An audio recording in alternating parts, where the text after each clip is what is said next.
All right, mate. Well, maybe it'll happen, maybe it won't. Welcome to Still Untitled, the Adam Savage Project. I'm Will. I'm Adam Savage. And I'm Norm. And we have a special guest. Yeah. Hi, I'm Frank. Frank, how you doing? Frank Ippolito, joining us from such projects as the Akbar Mask, the Zoidberg Project. Zoidberg Project. The big Capcom dragon The thingy. Capcom Dragon. You've been on Tested a lot. You're Lost a bet? Tell people. Yeah, okay, that's good. But you happen to be in the shop today. Yeah, I'm here. up here visiting. We're going to shoot some more Other little stuff. thingies. Yeah. But thanks for joining. Yeah, Hello. thank you very much for joining us. Frank hasn't been here before. I can't stop staring at everything in here. So you should share. I just want to put it all on. Like the initial reaction. It's been a long time since Norm and I came in here for the first time. Yes. But the initial reaction when you hit here, for me at least, was just pure overwhelmed. I just everywhere you look, there's something interesting. There's no line of sight in here. It's when you go down a roller coaster, that first hill, and your breath gets kind of taken away. I'm just in awe of like all the awesome stuff. I particularly liked it. There are certain types of, and very specifically men, there are certain types of men who actually don't like being overwhelmed like this. And I've had them walk in and be like, I can see it in their face. They're like, I don't like feeling this out of control. Well, but the opposite of that is when Alton Brown, last time he was in town, I brought him here for the first time, and he walks in and he looks around and he got 2 feet in the door and just went, fuck yeah. It's like an awesome grenade went off in here. Yeah, there's a cacophony. And then triggered like a box of awesome dynamite. Well, it's funny because like when you first come in, you think, "Oh my God, this is a cacophony of things," and then when you start looking around, and you spend some time. It's a mental palace. It's a mind palace of stuff. What it is. And I've been watching Sherlock the 3rd season. Oh my God, I love it. It's so good. Yes. Oh, we haven't gotten that far. Oh, the 3rd season gets good again. The 2nd season was kind of up and down. The 2nd season was great as long as they had Adler in it. Fair enough. Adler. Irene Adler. Yeah. First episode, second season. Yeah. First 2 episodes. Oh, right. Okay, cool. I watched that Robert Downey Jr. Sherlock movie again the other day. The first one. Those aren't bad. That one's. I really enjoyed that one. They'd be great if they didn't call him Sherlock. Just like Or Holmes or whatever they're Victorian calling it. era punching detective. Well, and now they're doing Holmes with Ian McKellen. Really? Yes, they just went up Like on old Reddit Holmes? yesterday. A picture of him dressed as Sherlock. Was he wearing the cap and Richard Condon's directing? I don't know. I don't think that Ian McKellen looks like a Sherlock Holmes. He's supposed to be more can angular. do whatever the fact he wants. we're down with the Holmes. So you're up here working on some special projects for us and other people, which will come to light later. Yes. Surprises. Or maybe have already come to light, actually. No, not By yet. this point, I can tell you not yet. This is airing during Comic-Con, Yeah, right? so we're recording in the past. Yes. Because you're going to Australia. Yes. And you're I gonna just be got gone back for from like 6 Australia, weeks. so we're all time traveling right now. Right, exactly. So you don't know where you are right now or when it is. Is it tomorrow? Is it today? Is it yesterday? What's the future like, Well, in Frank? Australia, it's tomorrow. Right. It's always the future. Yeah. 17 hours in the future.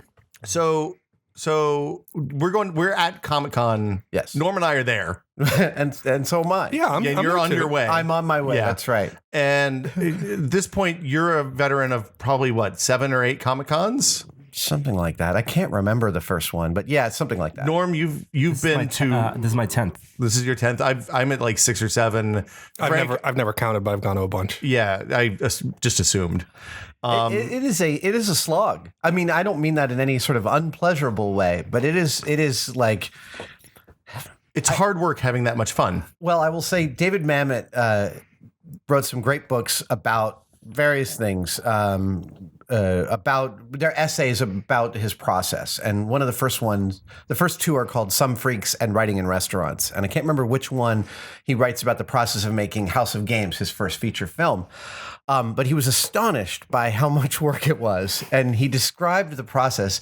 As an analogy, he talked about nearly drowning when he was a kid. He was in a stream with some rapids, and he accidentally got pinned under the rapids. Ooh. And he was conscious that he was pinned under the rapids and couldn't move. And he had this thought, it would be fine if I could just turn the water off. He said, that's what filmmaking is like. And I would submit that's also what Comic-Con is like. It's like you get up at 7:30 every morning, have your coffee, and you are going until 2, 3 o'clock every morning. For 5 days in a row. For 5 days in a row. It's really interesting because as veterans of Comic-Con, it is something that we anticipate every year. We just book that week and a half. That's what we're going to be doing. Vast majority of people listening to this have never been, maybe. In the Oakland Museum of California in the East Bay, there was actually an exhibit on Comic-Con. I went. I didn't know this. They did this with a collaboration with the University of San Diego. So students kind of try to, they tasked them with creating an exhibit that would define their city, the culture of their city, and they chose Comic-Con as the theme. Yeah, sure. And the Museum of California has the whole history of California, so it's very appropriate because it's a big part of culture. I went anticipating like, oh, this is great. Like, it's going to be an exhibit about all the things I love about Comic-Con. Did they just make you wait in line for half a day? If I was going to design an exhibit on Comic-Con, it would be a 6-hour line that led back into itself, or reverse and shit, right? Right. The exhibit was terrible. It was like the size of a closet, had maybe 2 costumes, had like a prop, like a little display with some Star Wars action figures and some signage. And in my mind, I was like, this is what 500 years in the future, what Comic-Con, when we are but dust, right? What the Hitchhiker's Guide Comic-Con entry is like. Ancient history. Humans used to gather in large quantities to celebrate. Also, I mean, I should point out printed pixels. It's almost impossible to encapsulate, no matter how big your museum might be, because even though we'll be doing Comic-Con on that kind of schedule, none of us gets anything close to a full picture of what's going on. There's like 7 different Comic-Cons. There's the floor, there's the panels, there's all the stuff that happens Artist around alley, outside that. There's Like if you wanted to describe Dragon Con, you could point somebody to a YouTube video. I know there's a couple of them where they have like just that montage of just epic cosplay, and you can go, "That's Dragon Con." Yeah, it's about cosplay. Let me read the description. There's a sign here, and I'll show you these photos, like the shelf of Star Wars figures, and the sign says, "At the convention, Comic-Con attendees can buy collectibles like action figures, prop replicas, and special commemorative items. Sometimes the objects are toys. Sometimes they're investments." Wow. I mean, but that's true. That's one of the 7 Comic-Cons. I've never been that. But it's so sterile. Yeah. And it made me think of what would, if I was to design an exhibit to showcase, maybe 100 years. Like you always have if I was in cryogenic sleep, the Futurama, and you became the expert on the 20th century for the 30th century.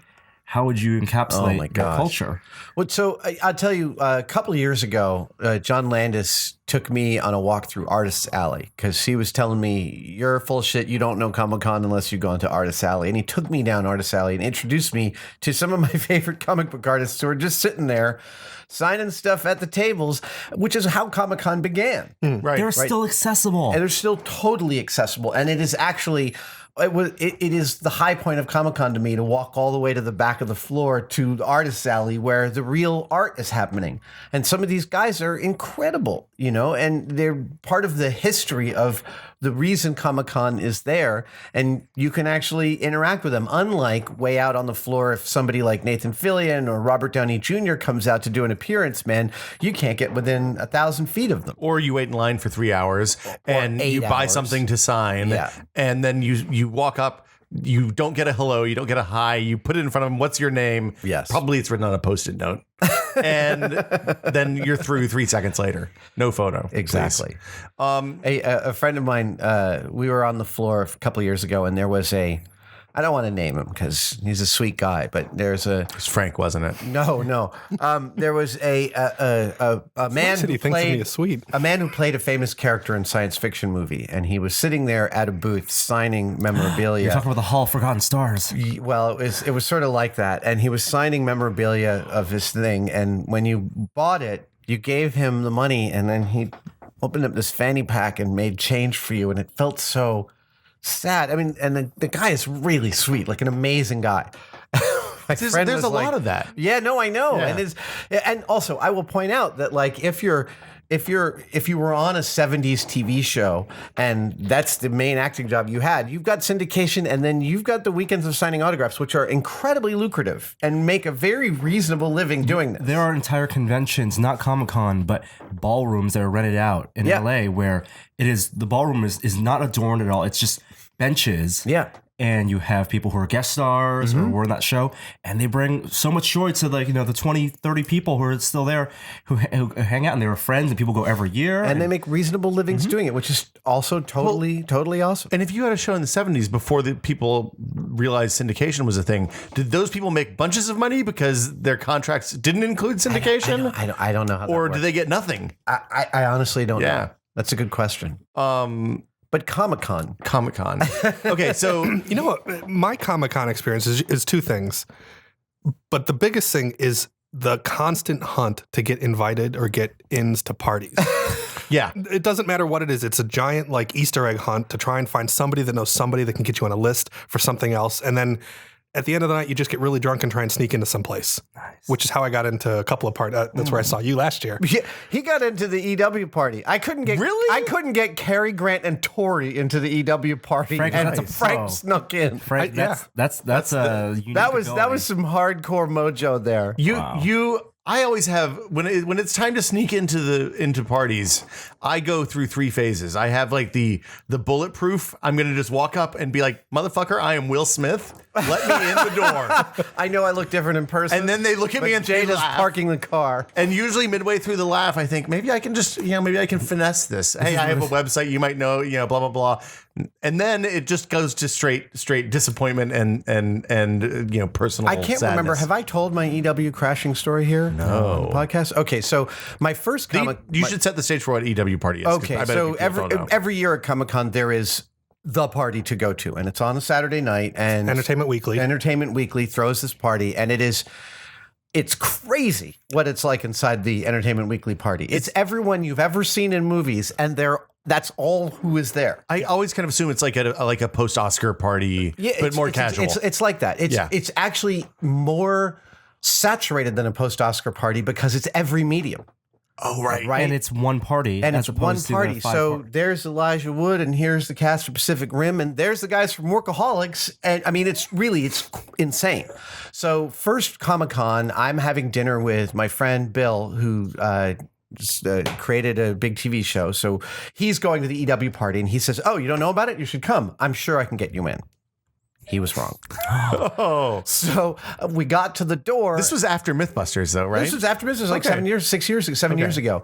So we get to the door, and of course, there's like a couple of 20-year-old girls with a list at the door, and they're like, can't no, Adam no. Sass, And it just didn't work, right? And Yeah. I discovered that getting turned away from a party feels just as shitty when you're in your 40s as it did when you were 19. Yeah, it never feels right? good. I was like, wow, that sucks. I don't. So that's when I decided to throw my own party every Friday at Comic-Con. That way I get to see the people I want to see, right? And that's why Incognito is happening this year. Great segue. wow, that was amazing. But so we are throwing a big Comic-Con party this year in San Diego in the Gaslight District. But to go back to my story, we'll get to that in a second. To go back, I thought, okay, I'm going to throw my own party. So I did for a couple of years in a row, 3 years in a row. And then I thought, I bet now I've been to Comic-Con enough. I sort of understand the scene. I bet I could crash the EW party. And so I thought, how should I crash the EW party? I'm going to have to socially engineer the people at the door. And how do I want to do that? I don't want to do that in the middle of a crush of famous people, because they don't want to be dealing with me when Bill Paxton's behind me, right? They want to send me away or send me through. And I'd already seen, I've seen lots of people turned away at the door. So I thought, okay, the door is open from 9 to 11, right? That's when the red carpet is. But pretty much by 10:45, no one's on that carpet. It's just crickets. So that's when I'm going to go. I'm going to get a car from the hotel, right? One of the courtesy vans. Yeah. I'm going to have him wait. So in case I need an exit like the Matrix, Mr. Wizard, I need an exit. So I have him drive me to the end of the street, and of course, it's at one of those places in the Gaslight where they've blocked off the whole block. Like last year, it was inside a building on the roof. Yeah. But a few years ago, it was out on a block, and the whole street's empty. It's cops in the middle. There's fans on the right, and the red carpet's on the left. And so the courtesy van drops me off at the end of the block. And I'm just standing there alone, and there's like nothing going on except the fans start yelling, "Get up!" And I give them a wave, and I walk towards the red carpet. Oh God! And at this point, you have to have a realization, right? No. If you don't get in, you've got to make these the walk fans of are gonna- shame back past Actually, the fans. I'm already playing to the crowd. So I'm waving them and facing them as I'm walking up to the girls at the door. Oh, this is good. Right? And I'm like giving my peace sign, hey, how's it going? And then I get to them and I'm like, Adam Savage from Mythbusters. And they're like, oh, okay, absolutely. And they start looking, no. They start calling on their radios. No, they're looking. Meanwhile, I'm looking at the crowd. Now, the crowd's making enough noise.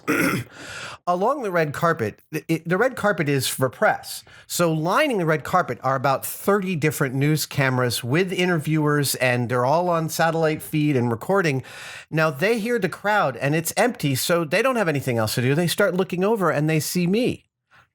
Now, here's the best part about Mythbusters is we started as crew, and all the LA crews and around the world know that Jamie and I are crew in our hearts. So the crews turn around and start to see us, and they start waving. And now I'm waving to the camera crews and the interviewers on the red carpet line, and the girls are still looking at the list. And finally, one of the cameramen yells, "Let him the fuck in!"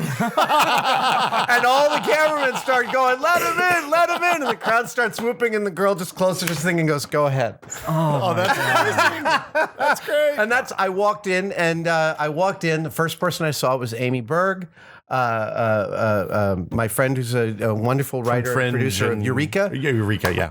And she was hanging out with Adam Rogers. That's the first night I met Adam Rogers from Wired, and we stayed fast all night and ended up in the hotel room of the CEO of Sci-Fi. It was the year it was the Sci-Fi EW party. Wow. Yeah. And it was a great night, epic night, and I've been on the list ever since. So, I was on a sci-fi show. I was on Face Off. Yeah. And I still can't get into those parties. I've been on their show twice now. Yeah.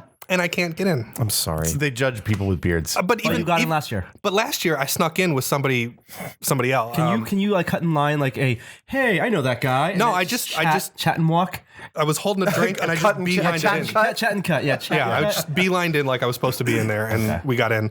But like at that point, like EW had just released the cast for Face Off, so I'm in their magazine, Right. You're in the magazine. and I couldn't get into the party. Like, You hold it like, look who I am. Look, you wrote about that me. never Like, works. it- At the moment you're saying that, you've lost all your dignity. Yeah, exactly. So Norm and I got bounced off of the red carpet at the Hyundai party last year because we were standing talking to Grant as he was getting ready to do his walk down the carpet, and the security guys were like, I have no idea. Get the hell off. So we were just on the sidewalk where the red carpet was. It also helps So to that tells dress you where up, we are. dress Yeah. up nice Yes. before you go to those parties because they assume that you have someplace to be and and everyone, like you said, when you're describing like famous people, they're all freaked out as you would be. Well, it's so last year at the EW party, my wife didn't feel so well. Mrs. Don't Try This didn't feel great. So I took my son, and I was telling him beforehand, I was prepping him.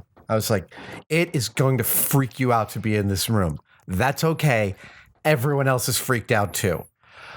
2, it's really great personally for me that I don't drink because it's so much more fun to go to these parties without drinking. You keep your faculties and you get to really just take it in. 3, normally famous people, you'll notice this if you see them in bus stations and airports and coffee shops, they tend to try not to make eye contact with people. Because It's an invitation. well, it's not only an invitation, but when people recognize you, and I can tell you as a semi-famous person, you can pick it up on your peripherals. You can tell. And frankly, if you've been in a restaurant with Richard Gere, it's hard to stop paying attention to the fact that Richard Gere is right over there. And when you're Richard lovely. Gere, he's genuinely lovely. When you're Richard Gere, you can genuinely feel it, even if you're not acknowledging it, right? So famous people walk around sort of trying to look at this 15-degree angle below the horizon to not get eye contact. Not at these parties. At these parties, it's been pre-filtered. So everyone's looking around to see who they can talk to, who they want to meet. And it makes it like kind of crazy awesome. So, all of a sudden you're talking to Topher Grace, and then there's Elijah Wood, and Seth Green's asking if you minded that he did a Mythbusters about masturbation on the on Adult Swim. it was very entertaining to watch my son slowly kind of get into the rhythm of being able to just approach people and say, I really like your work. Oh, cool. Thanks. What's your name? Oh, my name's da, da, da. Let's take a picture. You know, it was. I have a couple selfies with your son. Yeah. Yeah, I don't remember much of the conversation, but I know we talked a lot.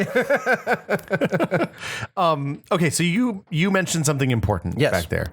You don't drink at well, you don't drink in general. I don't But drink in at Comic-Con, not drinking is a pretty good survival strategy. It really is, especially when you're going till 2 a.m. You got to get up at 8 a.m. Yeah. Now, there are days like obviously we all work hard and you got to get your requisite amount of sleep in order to be able to keep up a pace, right?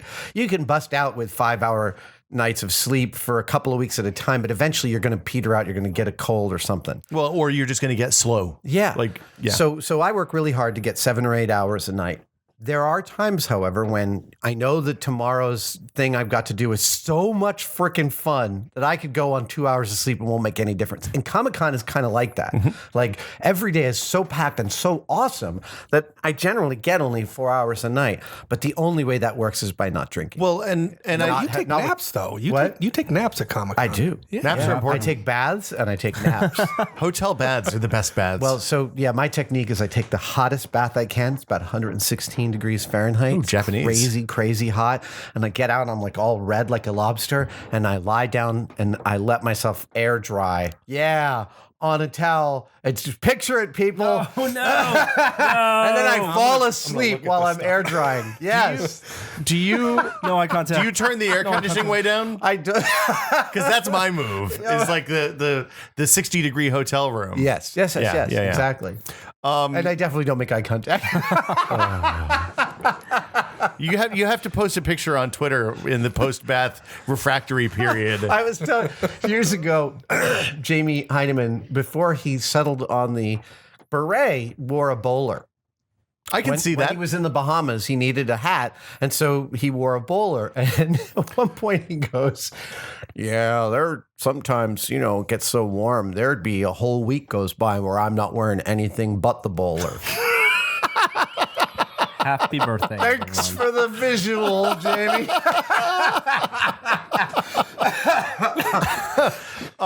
Somewhere John Cleese went, oh, should have been mine. Okay. Yeah. That was a stopper. You mentioned the party. Yeah. And Oh, right. So incognito. Yes. So this is a party that started out in my hotel room. And Discovery would rent me one of the hospitality suites. Actually, I've got a fun story about that. So it's the Marriott where we stay, right? Yeah, the Marriott. So at the Good. Marriott. You just outed us. Oh, well. I'll beep that. Look, there's only 2 hotels at Comic-Con. Okay. Right?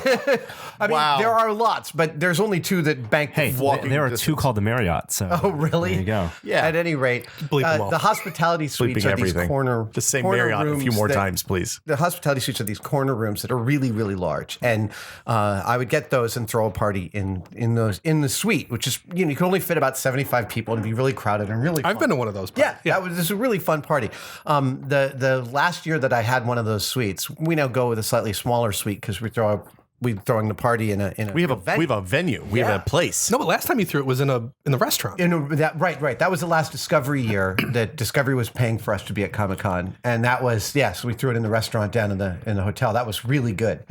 But the couple of years ago, my wife has been out. She's on her way back to the hotel room to chill out in the afternoon because she's overwhelmed, and she gets to the door and her key doesn't work. Oh God. It's just like. And the elevators at Comic-Con, It's a mess. it's like half an hour to get an elevator. Sometimes. Because they're stopping on every floor, especially in the middle of the day. So she's like, fuck. And sometimes you'll get in there, there'll be some jackass with an enormous no-face costume or something like that taking up the whole elevator. So she bangs on the door. Oh no. And there's his boss. He bangs again. The door opens up. Jeff Bridges opens Nice. the door. Nice. Is that the wrong With the white room? Russian? Right? And he's Wrong eating right room, wrong floor? He's eating a tortilla chip. And she goes, oh, hi. I guess I have the wrong room. And he goes, I guess you do. She goes, bye. And he goes, have a good one. Wow, I thought that was Closes going to be the start of a completely different kind of story. Yeah. That was, it turned out he was one floor down. Yeah, the right room, wrong floor. That is my number one hotel mistake. Oh, really? Yeah, I've done it a couple of times, usually while drinking. This is why I don't drink at Comic-Con anymore. I did it once in the middle of, Christ, it was like Minneapolis, 2 a.m. We'd just gotten in. I had an appearance the next day. Walk across the quad to the second quad to get to my room, and the key doesn't work. And I'm just like, I know I'm going to have to walk back to the front desk. It's so late. I'm so tired. But instead, I'm trying to deny reality, but just repeatedly feeding my card into It's like a the USB slot. key. They just And it's gonna work. It's gonna work this next time. boop, and then the door opens up, and there's this really sleepy dude in his underwear, and he's like, "Oh, that's Buster's." And I went, "Sorry about that. Continue sleeping." And he was like, "Have a good night." Oh my God, that's got to be the weirdest dream he's ever had. He woke up and was like, "Wow, that was strange." I dreamt Adam Savage came to my hotel room last night. That's not what But I wait, ordered. we're talking about Incognito. Yes. Incognito. We just announced it. Yes, Well, and this when this is airing, when this is airing, it'll be Tuesday before the party. Which Yeah. we're not going to give away all the details of what's going to be at the party. But if people are listening to this, maybe driving down to Comic Con, it's open to the too public. late. Yeah, it's not too late to RSVP if you're a member. You can go to Tested. We'll have a link on the homepage there that will take you to the member RSVP page. And if you RSVP, you're a Tested premium member, you get a shorter. We'll bump you to the front of the line. Exactly. The venue has a limited size, so that space is limited. So get there early if you want to get in before the general admission folk. But yeah, it's gonna be it's a cool party. We have Space is limited. It's going to be crowded. Yeah. There's going to be some cool And it's stuff. not just hanging out. There's going to be stuff to see. Some real stuff on display. It's Tuesday. Yep. So we have a selection of costumes that you've worn at Comic Cons, and some others. and yes. some hand props, including things like the Needler will be there. Yep. Zoidberg will be there. I'm bringing Zoidberg You're bringing down. Zoidberg. Are you bringing your Han Solo blaster? Yep, that will be there. Awesome. Yeah. There will be cool things on display. Some things we have not yet announced. Winston will be there. Winston will be there. Yes. Winston will be there. Winston's riding in the car with you. He's going to sit in the middle. Yeah. Sorry, I'm going to derail for just a second. I can't imagine. I was just looking at the. At this point, we've already announced that Google Street View, That's been Yes. up for 2 weeks. Yeah. right, has my shop on it, and I was just perusing it, and I noticed that it was Winston was the project I had just finished when they came. Wow, really? Was that 'Cause long he's ago? Sitting on the bench. Yeah. Wow. Yeah. So much has happened since then. I mean, there's a lot of new infrastructure in this shop since that. Okay, the was metal shot. shop is new. Yeah. Your costume your, loft. your trays with there's a ton of new stuff. The Hiller brothers hadn't really been here. That's true. After you listen to this podcast, you can watch the video. I gave a Absolutely. tour If you of haven't the shop. already, yeah. It's on the site. Okay, so yeah, come to our party, and even if you can't make it, we're doing a special offer right now on the site where if you subscribe to membership, you're gonna get this really cool art print that Adam designed that's related to something that's gonna be unveiled at the party. Yeah. it's all pixelated out right now, but you can see it It's the first type of thing you've done, and Yeah. So what you should know is that whenever I build something obsessively, which I guess is a redundancy, I not only build it, but I have to end up generating all sorts of other material about it to satisfy my obsession. So I'll write about it. I'll open up Evernote and keep notes on my phone and my iPad and my computer. But then I'll also do ancillary materials, like I'll do posters that guide you to every part. I'll do informational posters. I'll do drawings just to get it out of my head and onto paper. I've got sketchbooks full of post-build drawings of stuff that I built because I need to keep on sort of. It's emptying the memory I palace. guess so. I'm still trying to figure out how it all works, but I'm just going with it. So yeah, we're taking some of that ancillary material and we're making it available. And it's something you showed us after you took a plane ride, and you were like, "Hey, look what I put together on the plane." and Norm and I both kind of hit the floor. And we're like, that people would like that. That is a thing that we think people would like. So we're gonna see. Awesome. Well, of course, we'll be at Comic Con with the normal stuff. You're going to do We're gonna Adam do Woodstock Incognito on Thursday. Woodstock is Thursday night. There are tickets for that available now. Tickets for that available. Well, maybe they Woodstock's might be gonna sold be out amazing. by now. It's Tuesday before Comic Con, but Plausibly sold out. yes. You'll Bunch be at the on Friday. EW party on Saturday Our night. It sounds Mythbuster like. panel is on Saturday. I need Okay. to figure out how to get to the EW party again. I can't help you, man.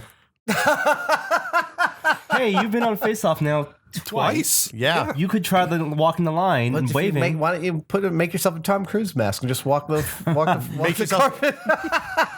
And underneath Tom Cruise mask, what's the guy from Mission Impossible 2? The Philip Seymour Hoffman. mask? no, from 2, from Mission Impossible 2. Oh, He's wait. 3. Oh, right. Rupert knows. Oh, I don't know. Rupert Grint? No, the other dude, the That'd be Australian dude, amazing. who's a villain who also puts on the Tom Cruise mask. Double mask. Double mask. Double mask. Double mask. If you walked halfway down the line and ripped the first Because mask off, from I now, actually just do Total Recall, and you could show 3 boobs. or you could Danny DeVito it, and I'm you too know, tall for it. He only comes up to here. nobody knows that. Everybody thinks everybody on Do TV it is in your taller than they are. on your tidy whities. Yeah, just put on the full suit. Oh, they'll with the totally let tidy me whities. out in there with. You've my seen that tidy footage whities. of Charlie Day putting on. The tidy whities. Yeah, so they did an Always Sunny in Philadelphia where Danny DeVito is stuck in couch? in an amusement park. Sorry, a kids play it's like park a- structure. Yeah, it's like a monkey bars. Yeah, thing. and they wanted him to wear tidy whities, and he said, "All right, I'll wear the tidy whities." They were surprised. Well, he that started was out drawing the naked. line. But he said, "I'll wear the tidy whities, but only if Charlie puts them on me." And so Charlie's sitting there, like he's stuck in the structure naked, and Charlie's slipping the whities up. And when he gets up to the top, it turns on there backwards, so he's got to slip them all the way back down, and turn around and put them back up again. So Look at my flippers.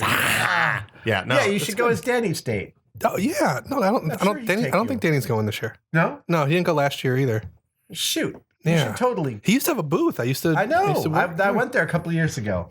I took a picture in the severed body. Oh, that thing that I built yeah. that I took body a thing. picture Yeah, of that's that. right. The guy, you had somebody at the Comic-Con party we went to 2 years ago, your Comic-Con party 2 years ago, dressed up in Penguin Batman Returns. That's RJ from Face Off. He was on. Oh my God, it was season 5 of Face Off. Beautiful. The Cobblepot. Yeah. I mean, it looked better. I'm sure it looked better in person than the movie costume and makeup did. Yeah, it 'cause was beautiful. Yeah, It was, RJ he did a was good job. unbelievable. Yeah. If he's down there, can I bring him to the party? Can I bring RJ? Absolutely. Only if he wears the penguin mask. Only if he wears Soderbergh and the Penguin. I felt like he was a little sad after, like everybody had their Cobblepot experience, and then there was like 20 minutes at the end where he's like, "Well, no, I'm just a guy in a Cobblepot costume. Nobody wants to talk to me. I'm all alone." I'm creeping people out.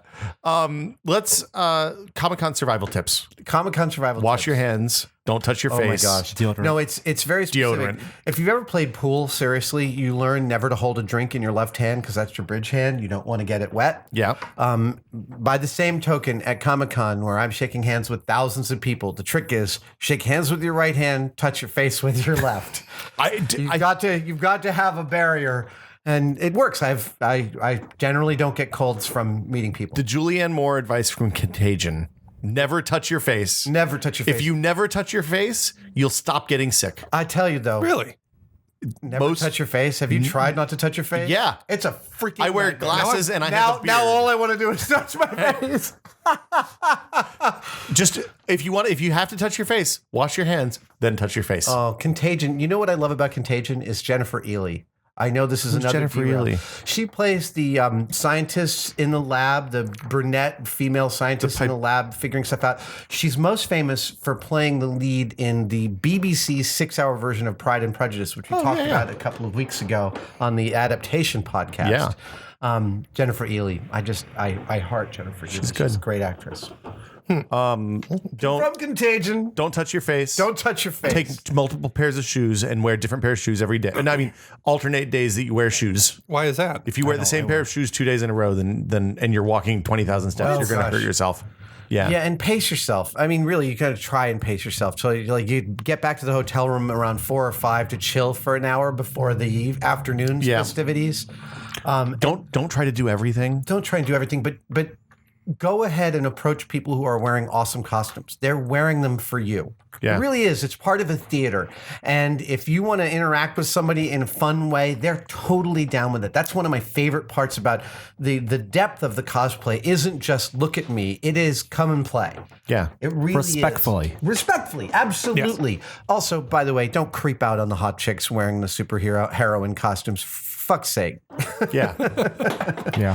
Don't creep out in general. Creeping don't out creep is out. yeah. Don't be a creeper. If you feel like you might be creeping, probably you are. Probably. Yeah. If back in the dark recesses of your mind, there's the Exactly. slightest thought. Yes, Yeah, you are. exactly. But yeah, there's that it is a theater.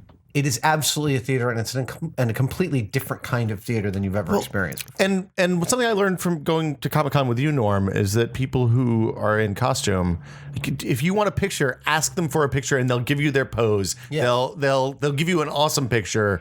Don't just take a creeper shot from across the room. Yeah. Because they spend a lot of time on this, and they practice the poses, and they get good at it. We all practice Yeah. the poses in our costumes. We all looked in the mirror and get the right. Yes, it's very important to get that pose right. The scuttle. You did such a good scuttle. I was just thrown into that. I'm not a performer. Now you are. But when you put the mask on, it's freeing, right?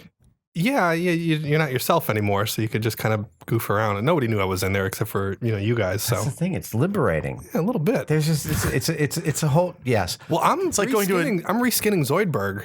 So if since this is playing the Tuesday before Comic-Con, Yeah. you know how they have the I could Yeah. should I tell people what I'm doing? Yes, you can. Yes, you may. They always have those religious picketers out front. I'm gonna put a wig and a beard and do the Jesus Zoidberg. Nice. And go out by the religious picketers for a little like while. that. That's good. Are you going to carry a sign? No, I'm just gonna The end is lobster? Does he just Yeah, there's got to be a lobster pun. You could do the end is nine. The end is claws, butter. maybe. The end is butter. Right. Something. So yeah, now that I've said it, I have to actually finish it. Yeah, there you go. Actually, what it is it's a graphic of a classic lobster cracker with the sign, "Where's your Messiah now?"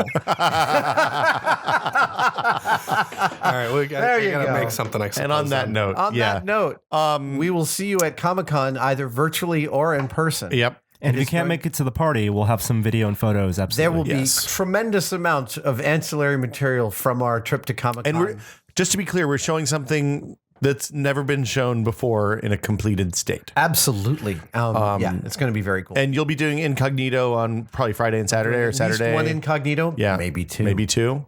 Always prepared. Always prepared. I'm also going to have a casual walk around costume so that I don't have to overheat. Yes. Which one could it be? I know what that is.